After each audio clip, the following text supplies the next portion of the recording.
In today's video, I'm going to show you how to add a text box in CapCut. This simple feature can really make your videos pop with titles, captions, or subtitles. Let's jump right in. Import your video where you want to add the text box into. Drag it to the timeline like this. On the toolbar at the top, click on text.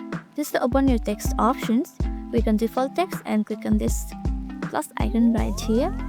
A new text box will appear on the timeline and in the preview window. Adjust its duration like this.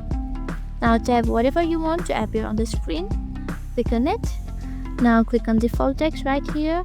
Once you have typed it, you can adjust its size like this.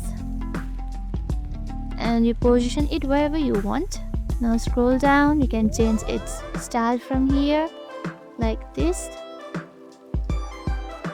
Now click and drag the text box into preview window to move it around your screen like this. You can place it wherever that works best for your video, like at the top or at the bottom like this.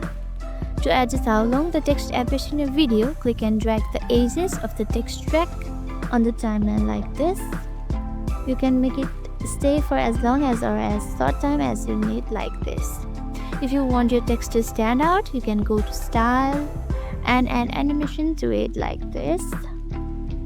You can add a fade in and fade out. And that's it. You have just learned how to add and customize a text box in CapCut. If you found this video helpful, make sure to like, subscribe and click the bell for more editing tips. Thanks for watching and I'll see you in the next video.